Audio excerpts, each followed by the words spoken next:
개혁신학이나 또는 회심민 신앙고백서를 부정하는 것이 아니고 이 능동순종 또 율법주의에 관한 부분들에 대한 것들이니까 우리 장로교가 믿고 있는 회심 신앙고백서나 또는 개혁신학을 부정하는 것이 아니라는 것을 꼭 기억해 주시면 좋겠어요.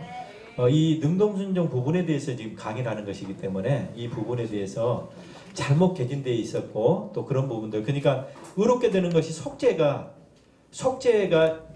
제사함이고 이 제사함이 곧 의인되는 법이고 영생권 얻는 것인데 의롭게 되는 것이 두 가지죠. 속죄는 의를 획득하고 율법 준수로 영생권 얻는다, 이렇게 나눠진 그 능동순종에 대한 잘못된 개진에 대해서 비판하는 것입니다. 다시 한번 박수 쳐주시기 바랍니다. 조금 에어컨 좀 틀어주시면 좋겠습니다. 더울 것 같아서 조금 틀어주시고, 그 다음에 아까 제가 얘기했던 것처럼 우리 고광용 목사님 교회 성도들은 좀 순서지랑 책이랑 조금만 은혜병합교회는 좀 얼른 빨리 좀 걷어서 목사님들 못 받으신 분들이 계셔서 그래요. 목사님들이. 그래서 그렇게 좀 해주시면 좋겠어요. 자발적으로. 고광용 목사님 뒤에서 앞에 뒤로 보고 있어요. 지금 하셔서 하시고, 그 다음에 우리 다음 기자분들은 보도자료를 제가 나눠드릴 테니까 앞으로 오시면 제가 다 못 나눠드리니까 제가 보도자료를 나눠드리도록 하시겠습니다. 그리고 화장실은 뒤에 있으니까 잠깐 갔다 오시고 40분에 강의 시작하도록 그렇게 하겠습니다.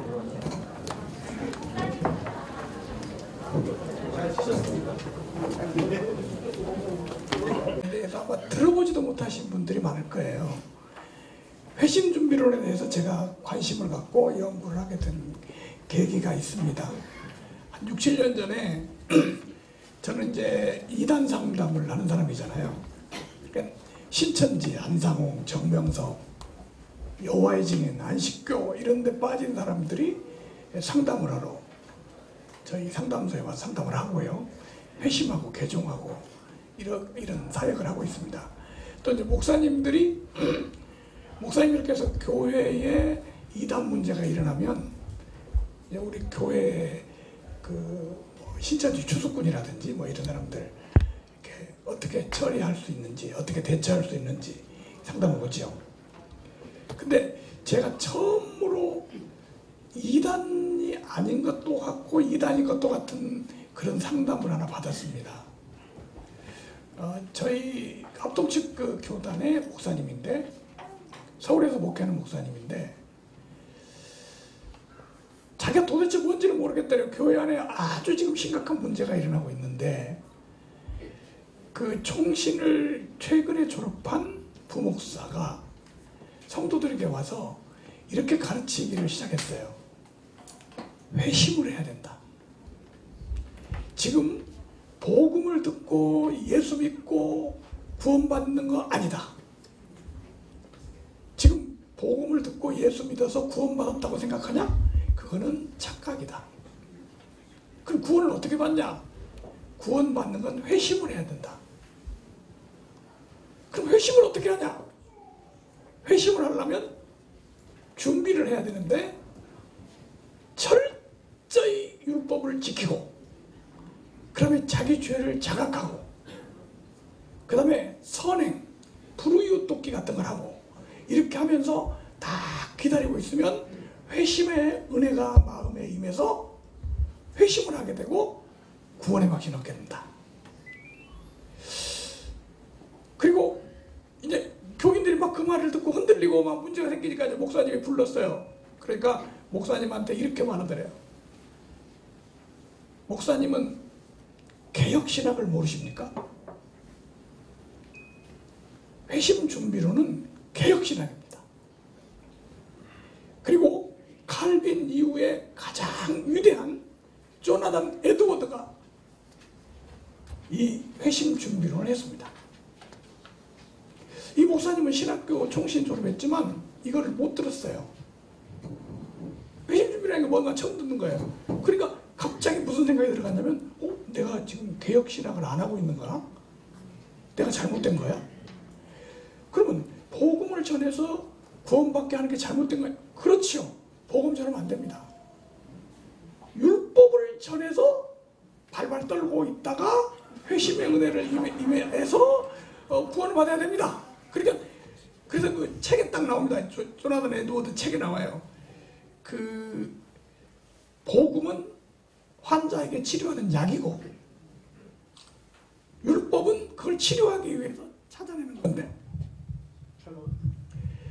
환자를 진단도 안 하고 약부터 주면 안 되잖냐. 그러니까 율법으로 완전히 드러낸 다음에 준비를 갖춰서 나중에 복음을 전해야 된다. 뭐 이런 이제 내용이에요. 목사님 이런 거 들어보신 적 있습니까? 아십니까? 이렇게 물어보는데 도대체 이게 무슨 개혁신학이라고 하니까 이게 개혁신학이라고? 그래서 제가 이제 그 개혁신학 그 사람들이 그 책을 읽는데 전부 조나단 에드워드 책이에요. 제가 그때부터 조나단 에드워드 책은 안 읽은 책이 없습니다. 25권 읽었어요. 그 뭐 그 대표 설교집부터 시작해서 감정론 뭐 이런 거 다 읽었어요. 거기서 회심준비론이 뭔가를 깨달았어요. 근데 놀랍게도 지금 우리 한국의 보수교단 목사님들 중에 아주 철저히 회심준비론 그대로 조나단 에드워드의 회심준비론 그리고 회심 이야기라는 게 놀라운 회심 이야기라는 게 있어요. 그대로 목회하는 분들이 상당수 있습니다. 근데 제가 이제 그래서 그 우리 총신 교수님들 제가 아는 은사님들을 만나서 한번 물어봤더니 나이 드신 교수님들은 모르시더라고요. 그건 우리 개혁신학 아닙니다. 그런 건 없는데 잘 몰라요. 근데 젊은 사람, 젊은 교수들은 다 알아요. 조나단 에드워드. 그래서 이게 뭔가 좀 잘못됐다고 생각하고 그때부터 책을 봤더니 그게 바로 뭐냐면 회심을 하기 위한 준비를 해야 된다. 이게 회심 준비론입니다. 그래서 요즘은 이 회심 준비를 하는 분들이 회심 준비론이 잘못됐다고 제가 발표를 했더니 요즘은 회심자를 빼고 준비론 그렇게 말합니다. 준비론이나 회심 준비론이나 똑같은 거예요. 그러니까 회심 준비론, 이 회심 준비론을 그 가르치는데 또 하나의 문제가 뭐냐? 이거를 가르치는 사람은 꼭 뭐라고 말하냐면 개혁신학이라고 합니다.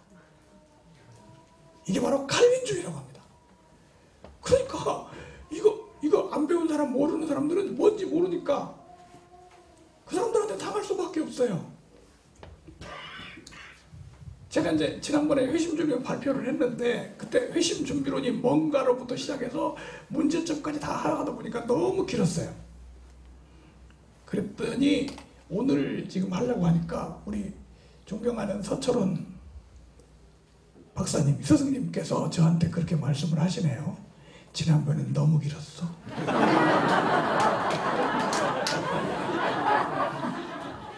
그래서 줄이기로 했습니다. 회심 준비론이 뭐냐? 요거까지는 제가 설명을 안 하고요. 회심 준비론이 뭐가 잘못된 건가? 요 부분만 좀 설명을 드리겠습니다. 제가 이단 연구하는 사람이기 때문에 저는 이단 연구할 때 이단들이 쓴 모든 책을 완전히 독파하고 그다음에 그 이단들이 쓴 책을 읽은 다음에 거기에 대해서 반증과 비판을 만들어서 상담을 합니다. 그렇다고 해서 제가 이단 전문가니까 이 회심준비론이 이단이다 그런 말은 아니에요. 회심준비론이 개혁신학이 아닌데 개혁신학이라고 하는 점, 이게 잘못됐다는 거예요.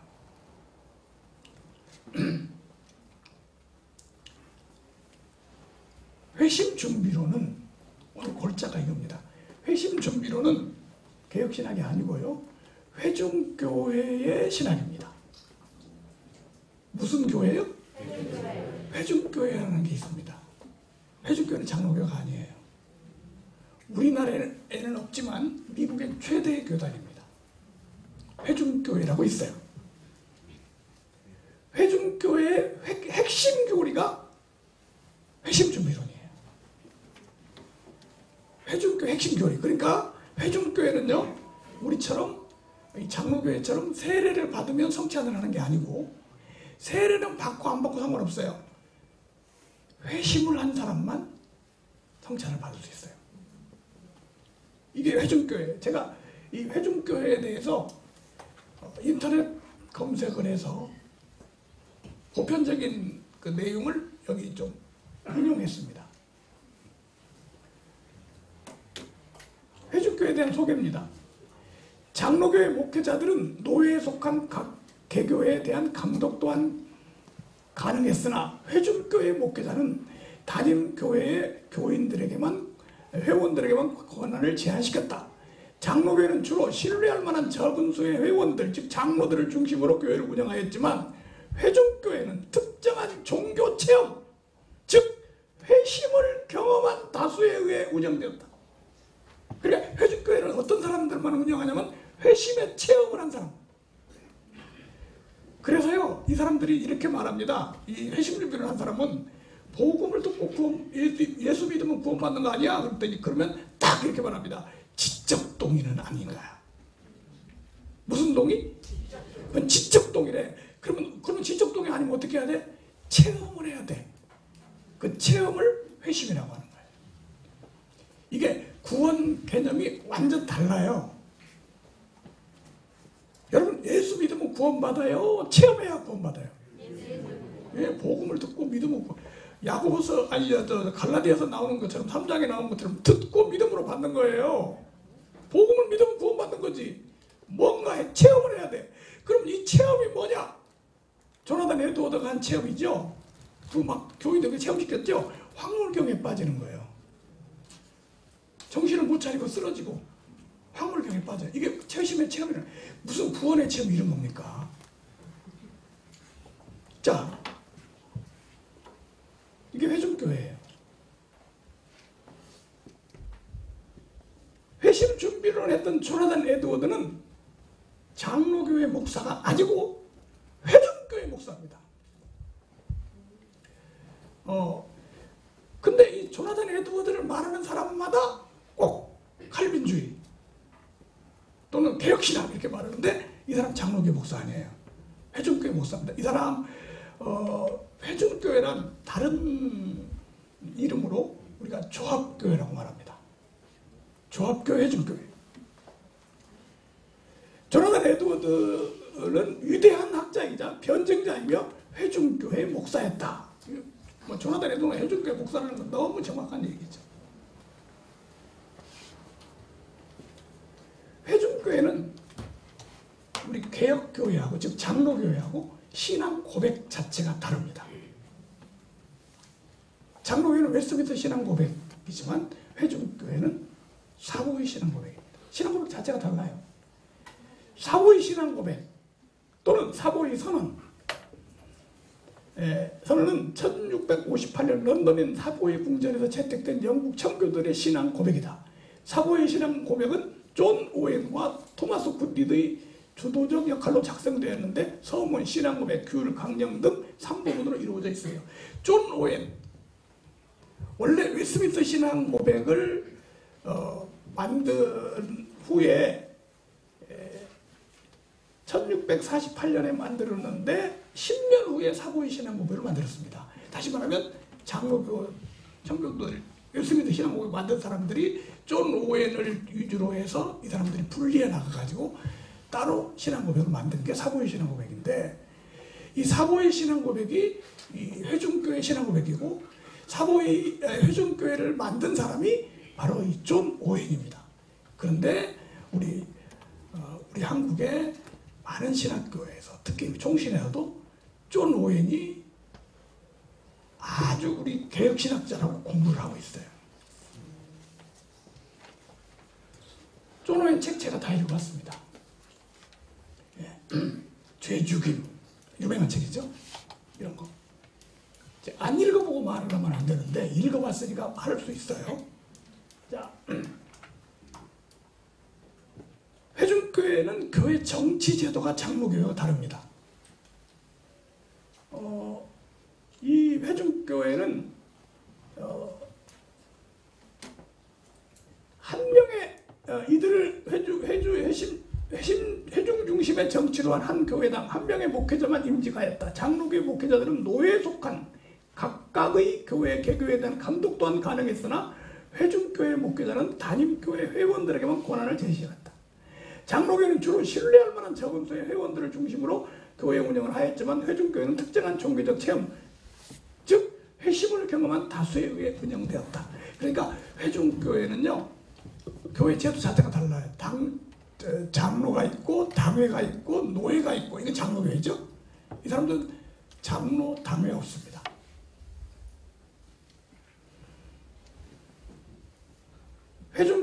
이런 회중교회는 미국의 최대의 교단입니다.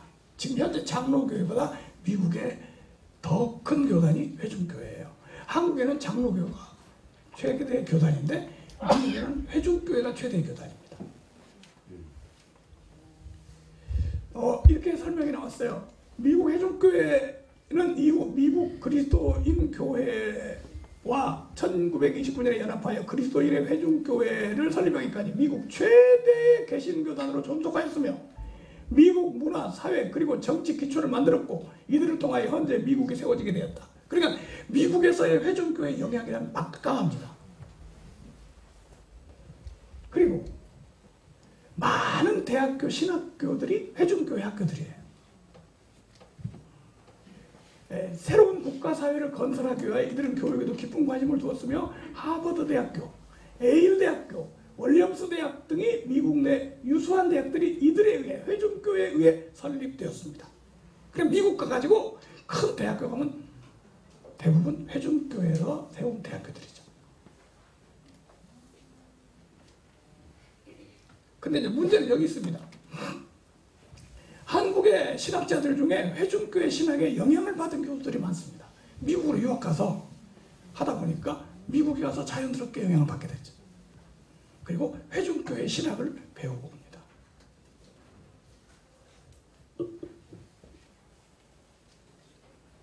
미국에 유학 가서 자연스럽게 영향을 받을 수 있습니다. 이들은 회중교회 신학을 개혁신학이라고 하고 한국에서 가르칩니다. 이거는 회중교회 신학이야 이렇게 가르치는 아무도 없어요. 이건 개혁신학이고 칼빈주의야 이렇게 가르칩니다. 그럼 학생들이나 모든 성도들은 이것을 개혁신학이라고 알고 배워지게 되는 거죠. 제가 지난번에 회심주교 발표했을 때 어떤 사람이 미국에 있는 분인데 그걸 듣고 메일이 왔어요.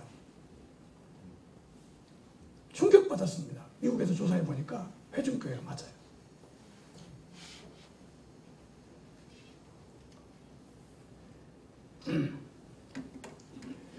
조나단 에드워드 장로교회 아니에요?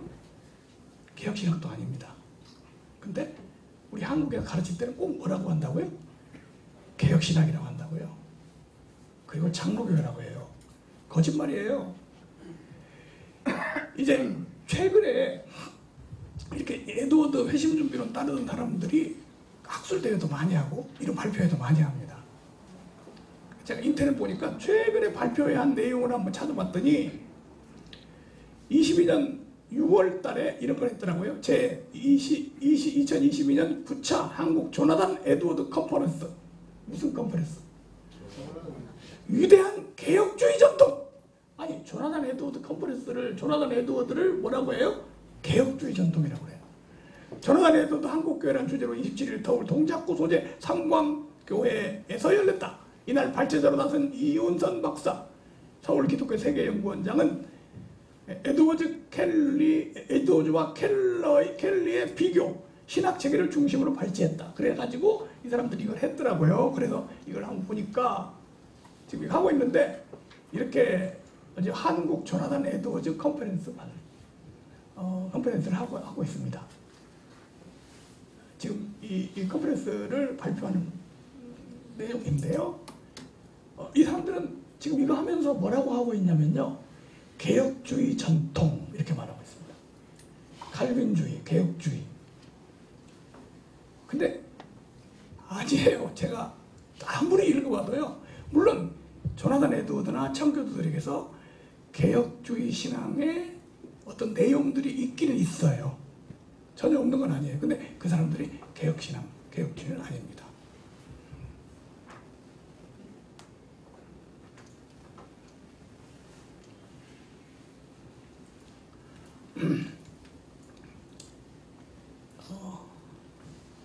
제가 여기 신문 기사를 읽으면서 아주 재밌는 걸 발견했어요. 오늘 지금 조금 전에 말했던 능동순종, 수동순종 이거를 조나단 에드워드가 강력하게 주장한 내용이었다. 그래서 여기 신문 기사입니다. 이게 그는 조나단 에드워드는 그리스도의 능동과 수동적 순종 모두를 강조하면서 그리스도는 우리를 대신해서 완전히 순종을 하셨다고 강조했다. 그러면서 그리스도는 능동, 수동적 순종을 함께 하시면서 하나님을 충분히 만족시켜드려 세상의 모든 것을 선물을 받아 누리셨다며 그리스도의 십자가의 순종은 예수님의 고난에 대한 수동적 순종과 고난을 해결하심에도 십자가의 길을 걸어가신 능동적 순종 때문에 가능했던 것이라고 에드워즈는 말했다.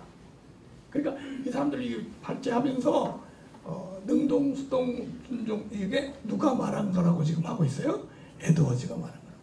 그런 걸로 봐서 회심준비론뿐 아니라 능동, 수동 이 교리도 회중교회 교리가 분명합니다.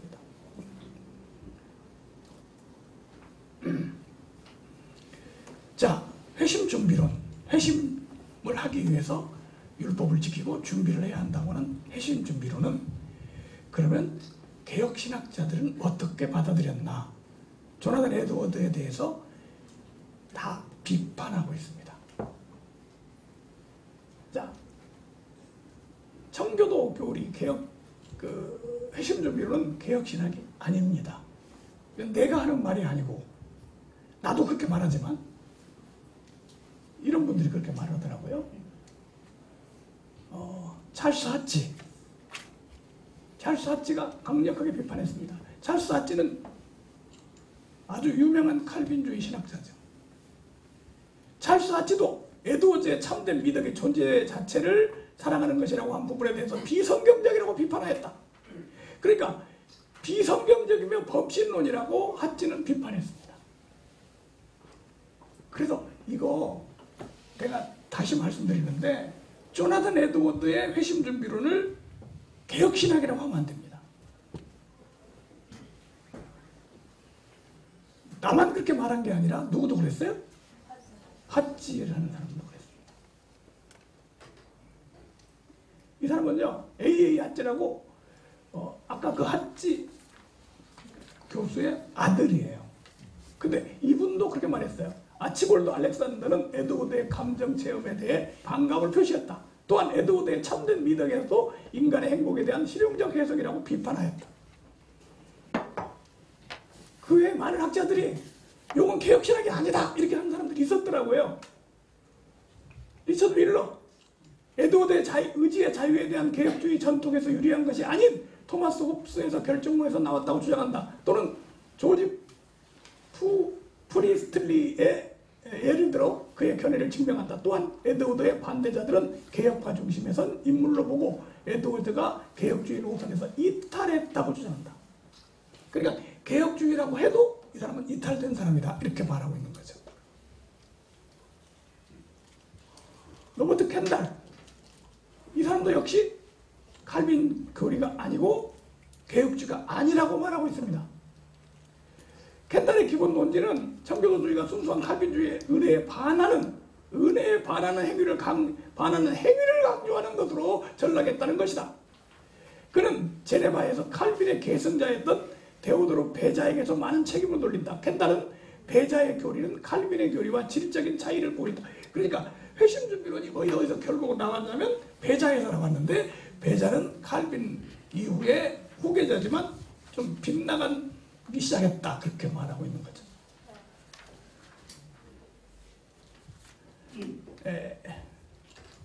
켄달은 청교도 준비 교리는 전적으로 이질적이었으며 실제로 칼빈의 신학과는 모순되는 것이었다고 주장한다. 그는 칼빈 신학은 믿음을 위한 준비에 대한 인간의 어떠한 기여도 배제한다. 칼빈의 교리 중에는 믿음에 앞선 율법의 역사를 포함하여 중생의 과정에서도 인간이 준비되어야 한다고 말하는 부분을 찾아볼 수가 없다. 이 많은 그 학자들이요, 칼빈의 신학에서 이런 회심 준비론을 찾아볼 수가 없다는 거죠. 그런데 조나단 에드워드는 위대한 칼빈주의자, 개혁신학 이렇게 해서 가르치고 있는 것 자체가 잘못됐다고 하는 거예요.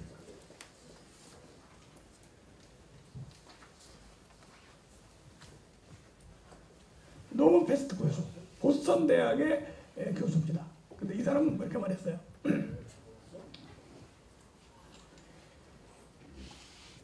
16세기 정통 개혁주의 신학은 성경의 의롭다 하심을 얻기 위해 마음의 준비를 요구한다는 사실을 인정하지 않았다. 이와 같이 베디트는 하나님의 주권에 대한 칼빈주의 사상을 청교도 준비교리와 대립되는 것으로 본다. 청교도 준비교리, 즉 회심 준비론은 칼빈의 교리와 어떻게 된다고요? 대립이 된다고요. 회심 이전에 사람들의 행위를 요구한다는 점에서 청교도들은 구원은 점령당에 이루어진다는 칼빈의 견해를 부인하고 있다. 칼빈주의 아닙니다. 개혁신학도 아닙니다. 그리고 장로교 아닙니다.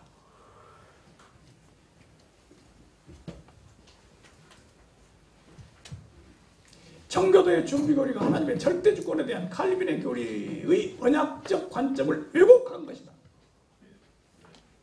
왜곡했다고 했습니다. 회심 준비론은요, 칼빈도 반대합니다. 아마 칼빈이 있을 때 이 회심 준비론이 나오진 않았지만 에드워드는 나중에 사람이기 때문에, 근데 그때 아마 누가 이런 말을 했던 사람이 있었던 것 같아요. 그래서 칼빈이 이런 말을 했어요.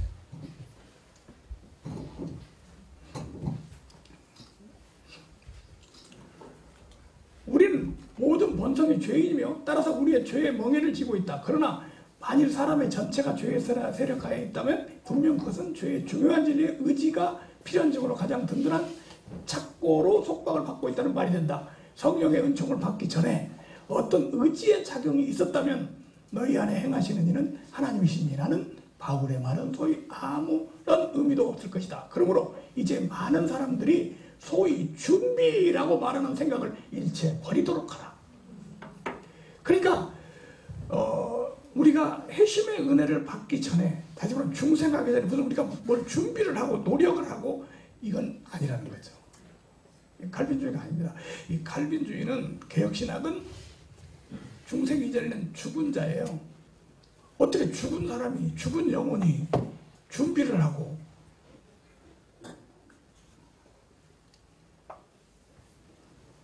자, 회심 준비론이 결론적으로 뭐냐?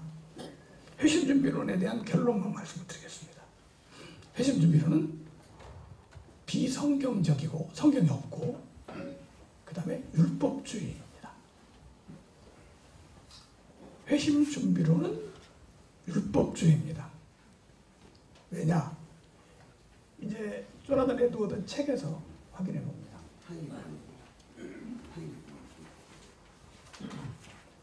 첫 번째, 조나단 에드워드의 회심 준비론은 노력 구원론입니다. 제가 그 조나단 에드워드의 설교집이라든가 이런 책들을 다 읽어보니까 아주 많이 나오는 게 있어요. 구원받기 위해서 노력하라 이거예요. 근데 얼마나 노력을 해야 되냐? 구원받으려면 자기 모든 재산을 내놓고 목숨을 걸 정도로 노력을 해야 되고, 일생 노력하지 않으면 구원받는다. 이게 조나단 에드워드의 구원론입니다. 그리고 심지어는 뭐라고 말하냐면, 노력 없이 구원받으려고 하면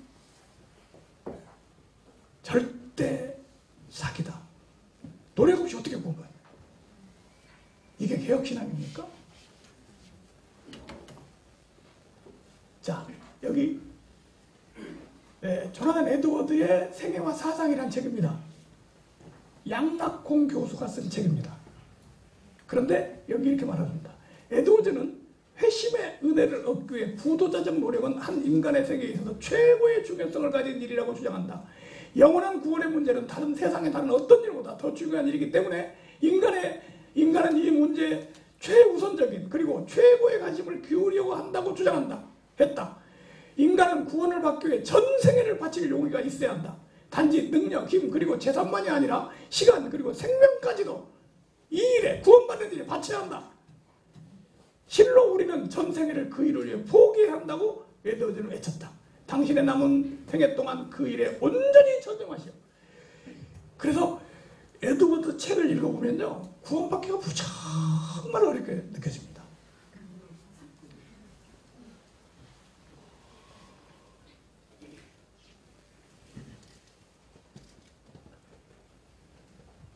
죄인들의 마음과 삶과 회개 없이, 회개와 개혁 없이 천국에 들어갈 수 있다는 어리석은 희망을 품어서는 안 된다고 경고한다. 회심은 노력을 요구한다. 그러니까 결국은 노력 구원론이에요. 구원을 얻기 위해 해야만 어떤 것들은 노력해야 한다는 점에서 아주 어렵게 보입니다. 에드워드 설교 대표 설교 어렵다는 거죠. 벌써 이거만 봐도 개혁신학이 아니라는 걸 알 수 있어요. 반증은 안 하겠습니다. 반증 안 해도 다 아시죠? 이게 뭐가 잘못됐는지. 네. 이건 뭐 성경에 뭐 앉아있다. 뭐 잘못됐으니까요. 두 번째, 조나단 에드워즈의 회심 준비론은 행위 구원론이다. 무슨 구원론이요? 네, 행위. 그렇게 행위를 강조합니다. 율법을 지키는 행위로 회심을 준비한다. 구원 얻는 회심을 획득하는 길은 당신의 삶을 철저히 계획하고 율법의 두 돌판에 나타난 모든 의무를 다 행하면서 하나님의 은혜를 찾는 것입니다. 그러니까 율법을 완벽하게 다 지키면서 기다리고 있으면 어떤 사람은 1년, 어떤 사람은 2년, 어떤 사람은 10년 후에 회심의 은혜가 쫙 깁니다. 그러니까 회심의 은혜가 이럴 때까지 율법을 다 뭐하고 있어야 돼요? 지키고 있어야 돼요. 참된 회심에 이르는 길은 철저하게 여러분의 삶을 개혁하고 십계명의 두 돌판에 기록된 모든 의무를 수행하는 가운데 하나님의 은혜를 구하는 것입니다. 선행으로 회심을 준비한다. 전 조나단 에드워드의 대표 설교 좀 있고요. 그 다음에 그 대표 설교 중에서 아주 조나단 에드워드의 가장 유명한 설교들을 따로 띄어가지고 따로 이렇게 작은 책으로 낸 설교 한 편씩을 설교식으로 낸 게 있어요. 조나단 에드워드의 설교 중에 유명한 설교가 진노하시는 하나님의 손안에 있는 죄인, 뭐 그런 설교가 있고요. 그 다음에 또 한 가지가 뭐가 있냐면 불의웃 돕기를 해야 구원의 확신을 얻는다.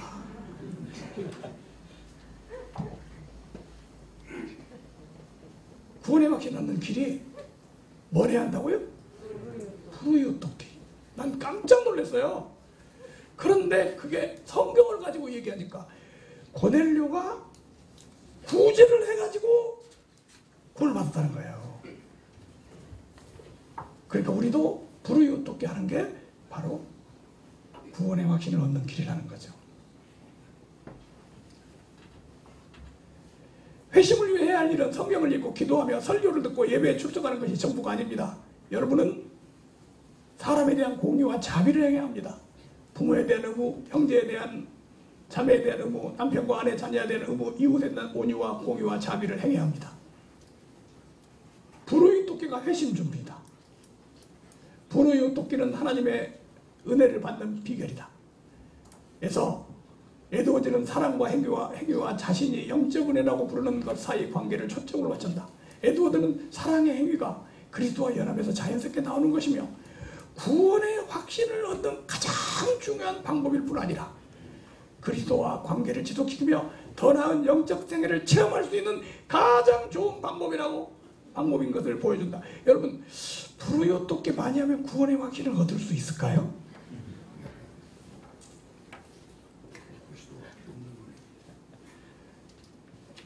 사랑하며 살아가는 한 가지 방법은 원리적으로 사랑의 열매인 자선을 베풀며 살아가는 것입니다. 요한일서 3장 18절 19절은 사랑하며 사는 것이 구원의 확신을 얻는 방법이라고 말합니다.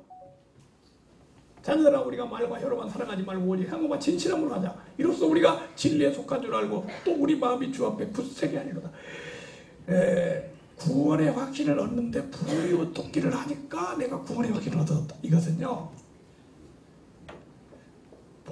아니에요. 더구나 개혁신화가 아닙니다. 그리고 있을 수 없어요. 불이 어떻게 해야 될까? 그럼 자기 의로 구원해 놓는 거죠.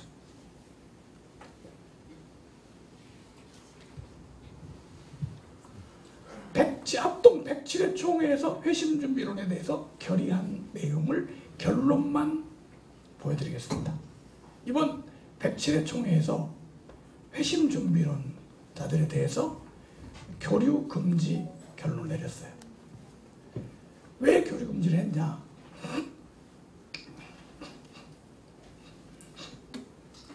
정성우 이동훈 목사의 회심준비론 또는 가로치고 준비교리.